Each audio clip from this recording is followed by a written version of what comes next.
ओम श्री गणेशाय नमः। ओम नमो भगवते वासुदेवाय।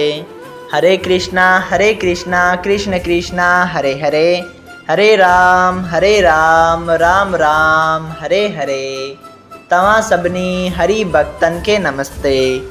प्यारा भक्तों, ही कथा पाण गुरु कृपा सां हासिल करे रहिया आहियूं। श्री गणपति सरस्वती जो दरे ध्यान करियां थो मां भागवत महापुराण जो बयान, जंहिंमें व्यासदेव ऐं श्री सुखदेव जी कयो आहे श्री कृष्ण लीला जो गुणगान। सभई चओ जय भागवत महापुराण। प्यारा भक्तों, कल कथा में पाण श्रीमद् भागवत महापुराण साहिब जे 8वें स्कंद जे 4थे अध्याय में श्री सुखदेव जी जे मुखां गिरा ऐं गजेंद्र जे पुठिएं जन्म जो वर्णन ॿुधो हो। सभई चओ जय श्री कृष्णा। अॼु पाण श्रीमद् भागवत महापुराण साहिब जे 8वें स्कंद जो 5वां अध्याय शुरू करे रहिया आहियूं, जंहिंजो नालो आहे कछुओं जे अवतार जी कथा। श्री सुखदेव जी चयो त हे राजा, हर हिकु मनवंतर में 71 चोकरी जुग थियनि था। श्री नारायण जी हिकिड़ो अवतार वठी धर्म जी रक्षा करे थो। 4थे मनवंतर में हरिअ जो अवतार थियो हो, जंहिंजी कथा तोखे ॿुधायमि। ऐं 5हों मनु रेवत तामस जो भाउ हो। उनमें वल वंद्या वग़ैरह मनुअ जा पुट ऐं बबू नाले इंद्र ऐं ओर्ध याहू वग़ैरह देवता ऐं हरण्य रोम वग़ैरह सप्त रखेश्वर हुआ। ऐं सबर रखेश्वर जी वेंकट स्त्रीअ मां वेंकट भगवान अवतार थियो। ऐं सुमेर पर्वत ते सतलोक जे साम्हूं ॿियो वेंकट लक्ष्मी जे रहण लाइ तयारु कयो। हिन अवतार जा गुण कोई बि चई नथो सघे। 6 चाक चख नाले मनु हो। उन जा पिर ऐं ॿिया पुट हुआ। ऐं उन मनवंतर में मित्र रूप इंद्र नाले ऐं अबू ॿिया देवता ऐं हरजशु वग़ैरह सप्त रखेश्वर हुआ। ऐं ब्राज जी देव संभूता स्त्रीअ मां अजित नाले अवतार परमेश्वर जो थियो, जंहिं 14 रतन कढण लाइ देवताउनि ऐं दैतनि खां समंदर विलोरायो ऐं पाण कछुओं जो अवतार वठी मंदराचल पर्वत खे जो मांडाणी जोड़ण सां ॿधो थिए तंहिंखे पंहिंजी पुठीअ ते खयो। एतिरी कथा ॿुधी राजा परीक्षित पुछियो त हे स्वामी सुखदेव जी, भगवान कहिड़ी तरह पर्वत खे पंहिंजी पुठीअ ते रखी समंदर खे विलोरायो ऐं उन मां 14 रतन कढी देवताउनि खे अमृत पीआरियो। इहा सॼी कथा कृपा करे ॿुधायो, छो त मुंहिंजो मन हरिअ जे चरित्रनि ॿुधण खां सवाइ नथो भरिजे। इहो ॿुधी श्री सुखदेव जी स्वामी ख़ुशि थी चयो त ए राजा, देव ऐं दैत ॿई पाण में भाइर आहिनि, जेके कश्यप जा पुट आहिनि, लेकिन पाण में दुश्मनी रखंदा आहिनि।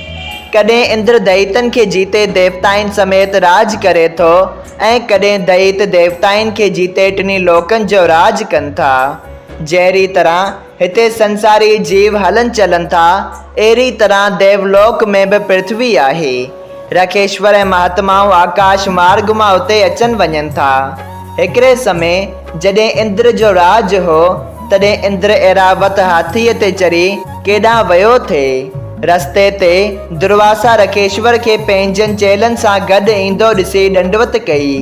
तॾहिं रखेश्वर ख़ुशि थी हिकु माला गुलनि जी जा संदसि ॻिची में पई हुई सा लाइ इंद्र ॾांहुं मोकिली। जॾहिं रखेश्वर जो चेलो माला खणी इंद्र वटि आयो, तॾहिं इंद्र उहा माला वठी हाथीअ जे मथे ते खणी रखी ऐं अभिमान सां चवणु लॻो त हिन खां वधीक ख़ुशबूदार गुलनि जूं मालाऊं त हिन देवलोक में थियनि थियूं। हाथी इहा माला सूंड सां केराए पेरनि हेठां लतारे छॾी। जॾहिं इहो सभु हाल चेले वञी रखेश्वर खे ॿुधायो, तॾहिं दुर्वासा रखेश्वर कावड़जी चयो त हे इंद्र, तो राज ऐं धन जो घमंड रखी मुंहिंजी माला जो निरादर कयो आहे। तंहिं करे तुंहिंजो राज ऐं धन दौलत वग़ैरह सभु शल नास थी वञे। जॾहिं दैतन दुर्वासा रखेश्वर जे श्राप ॾियण जो ॿुधो तॾहिं यकदम इंद्र ते चढ़ाई करे आया ऐं जंग में सोबारा थी खेसि राज फुरे वरिताऊंसि। इंद्र देवताउनि समेत हाराए ब्रह्मा जी वटि अची वेनती कई त हे ब्रह्मा जी, हे महाप्रभु, दुर्वासा रखेश्वर जे श्राप ॾियण करे मुंहिंजो राज ऐं धन हलियो वियो आहे। हाणे तव्हां का मदद करियो। ब्रह्मा चयो त मूंखे अहिड़ी ताक़त न आहे।